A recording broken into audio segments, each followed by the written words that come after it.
What's going on, guys? Note to self, have a plan B. So I was in the middle of a water change, tightening this down. You can see I use channel locks on this right here, and it only threads so far, so that's what these grooves are.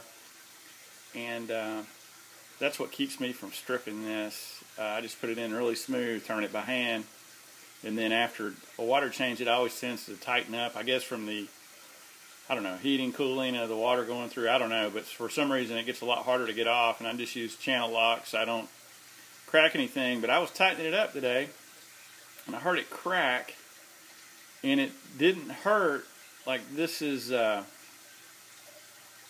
when it was pulling, when it was siphoning. That didn't leak, but as soon as I flipped this, it started spraying. So I had an extra one of these laying around, and I probably want to get metal for this at some point. I don't know, but just a FYI, I always have a plan B. I always be ready with the plan B, especially when it's your siphon, your filter, or your heater.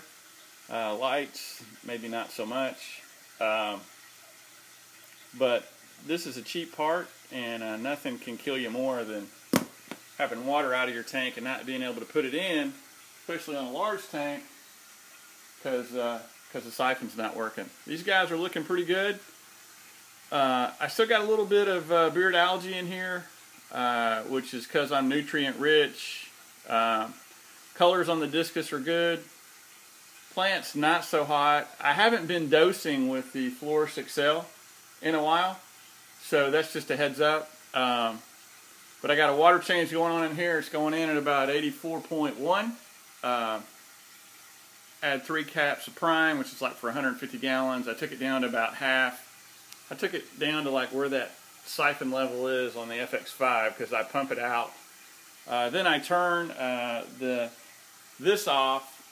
It's got a valve on it, keeps the siphon lock on it, put it in there, open it up, and then it starts pulling out of this tank. So when I get this one full and dialed in, then I'm ready to start putting into this tank. So, and one other thing, since this is like water change Thursday, right here I've been meaning to show you. See how this is pulling out of here? You can see how it's like below the water line. Let me get that plant out of the way. But you can see how it looks like it's still doing okay. See that little gap? But look right here. The sponge is actually above that. So this is actually kind of dry. You actually have to go down a little bit. Not doing a good job there, but you can kind of see. And then it's just doing a terrible job. So on this overflow box on this Fluval Spec, don't let it get like that. Try to keep it at least halfway. And I just need to add some water here. And that's all I do for this tank because it's just shrimp. Low maintenance. That's what you got to like about shrimp and plants. So, alright guys, got to get busy. A lot going on. Have a plan B. Enjoy your water changes. Oh, one other thing. Speaking of plan B, here's my other plan B. So I turned this pump off for a little bit because the water in here was low. I needed to do a water change.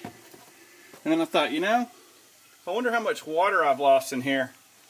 And anyway, I can't really show you here, but I had it off for about 30 minutes. And I had in this box right here, it's about that deep of the water. And I thought, you know, I wonder what this leak's like. So I've got a small leak here when this filter's not running where it drips out of the gasket. And I'm too cheap to buy a new gasket. So I've got it in this Tupperware container. But here's a note. If you have that leak and you don't ever shut this off, worst case scenario, power goes out, your power's out, you're not even home, right? You don't have this plan B box. Guess what? You've got water on your carpet, you've got water in your tank, and it'll crack that MD5. So anyway, have a plan B. These guys are bombing. They're loving the water change. So, alright, got to get on it. You guys be good. Later. Plan B. Have a plan B. Don't have a plan C. If you got saltwater fish, you better have a plan C and a plan D. You guys be later. Happy Thursday. See ya.